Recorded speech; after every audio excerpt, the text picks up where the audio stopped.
Ubwongereza amakuru bamaze gushira hanze mu minota mikeya ishize, aho bwageragezaga aho butangaje ndetse bunerekana amato akabakaba 32 y'Abarusiya bohereje hano mu nyanja zegereye neza Ubwongereza. Aya ngaya bayohereje mbere y'uko batangira umuhango wo kwimika umwami. Ni ukuvuga ngo Ubwongereza bwari bwamaze kumenya yuko aya mato yoherejwe kuva ku wa kane, ku wa gatanu yari yamaze kugera muri izo nyanja, ndetse ngo bari bafite amakuru y'uko aya mato arashobora kuza gukanga ibirori byo mu Bwongereza by'ubwami.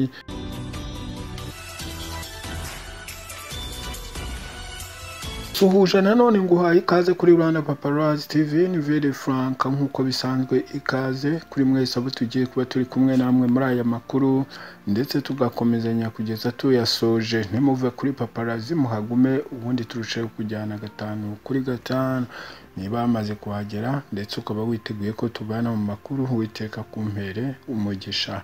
Nanjye ndahari gukomeza ngerageza ku buryo bwose bushoboka kugira ngo mbashe nkugezeho amakuru.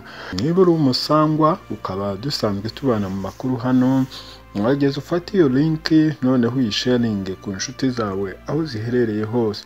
Shaka kuba bari muri Afurika, abandi bari ku mugabane wa Amerika, abandi kuba mu Burayi, ni henshi cyangwa muri Aziya. Dusharingira ayo makuru gere ku bantu benshi.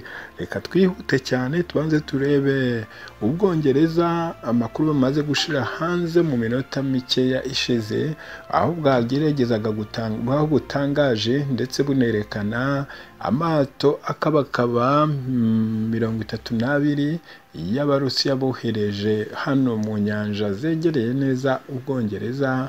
Aya ngaya bayohereje mbere y'uko batangira umuhango wo kwimika umwami.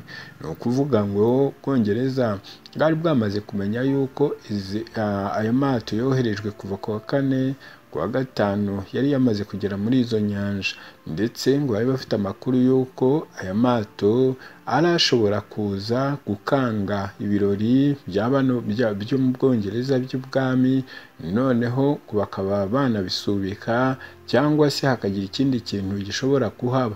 Ariko Abongereza bamaze kubona yuko hari amato baboherereje agomba kuza gusa n'ahungabanya umutekano w'Abongereza bari kwimika umwami, nabo bahise bazana amato yabo, noneho baragenda neza basa n'abayakoroteje ahari umurongo w'umukara hatagomba kurengwa. Nibwo rero bazanye amato yabo vuba na bwangu, ngo aya ngaya bayahagejeje ku wa gatandatu mu gitondo, ariko ay'Abarusiya yari yahageze ku wa gatanu nijoro. Nibwo rero ngo bakoze ibishoboka byose kugira ngo badatuma Abarusiya bashobora kwegera ahangaha hano ku murongo w'umukara, ariko nta kindi kintu bajyaga gukora cyangwa kubitangaza kuri uwo munsi, bitewe n'uko byajyaga guhita bihungabanya ibirori by'umwami. Amakuru akomeza avuga ko aba Barusiya nubwo bari bohereje aya mato, buri bwato bwari buriho cruise missile enye. Urumva ko cruise missile murayizi ni imizinga ikomeye cyane ishobora kurasa ahantu ikahashwanyaguza, ariko Ubwongereza ngo bahise bakaza ubwirinzi bwabo, ndetse bakaza n'umutekano haba mu kirere ndetse haba no ku mazi. ngo bari tayari, kuko bari bamaze menya yuko Umurusi ashaka kuzambya ibirori byo kwimika umwami. Noneho nabo baba standby mu buryo bushoboka bwose bwo kugira ngo bacunge umutekano w'Abongereza, ndetse n'abaperezida bari baje muri kino gihugu kugira ngo bifatikanye n'Ubwongereza mu kwimika umwami. Ubwongereza bwavuze ko busaba ibihugu byose byo mu Burayi byose kwishira hamwe, kujya bakorera hamwe, ngo kuko Umurusiya arimo arasomoza buri gihugu ashaka kugishakaho impamvu, kandi tukabibona tukanabivuga.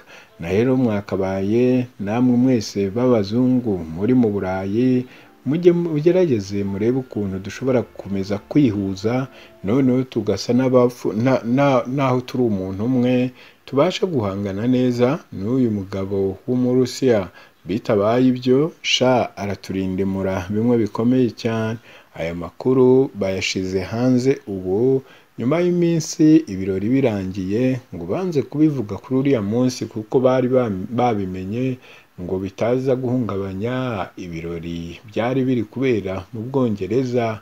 Ngayo nguko rero, ayo ni amakuru nayo tubonye asohokeye muri intelligence y'Ubwongereza. Uwiteka guhezagire. Ne me demandez pas de justifier ces actions. Mais aujourd'hui, quand on voit Mouchik Ouabo à la tête de l'EIF, ça prêterait pas confusion, M. Mindé. Il faut demander ça au président Macron. Nous avons appris avec une grande surprise, qu'on voulait forcer même notre administration électorale à présenter les rapports qu'il va venir présenter au Parlement, oui, à l'Organisation internationale de la francophonie. C'est ce qui a demandé. Lorsque nous regardons celui qui est à la tête de l'Organisation internationale de la francophonie, excusez du peu, c'est Louise Mouchikiwabo, qui est membre de la phalange, on va dire, la plus extrémiste, pour employer une sorte d'euphémisme, la plus extrémiste du FPR rwandais. Et donc, ça, nous revenons un peu au schéma que nous avons, duquel nous sommes sortis, où on nous obligeait de présenter la liste des armes que nous voulions acheter. C'était une sorte d'embargo déguisé.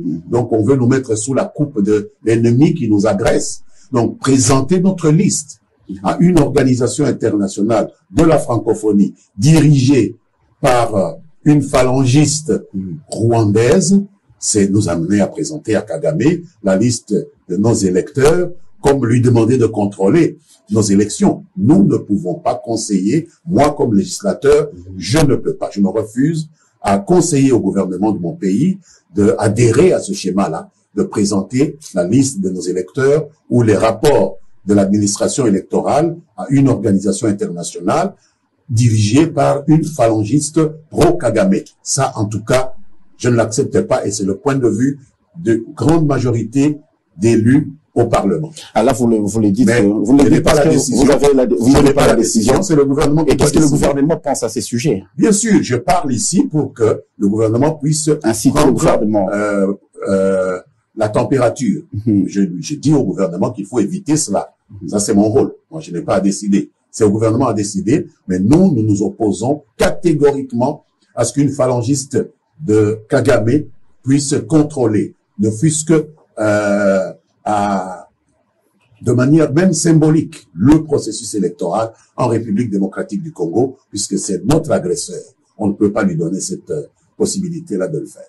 Mais vos déclarations... C'est comme si on faisait le jeu. Vos déclarations semblent comme si on faisait le jeu de nos agresseurs. Mais vos déclarations semblent comme des pétards mouillés. Et pourquoi vous n'allez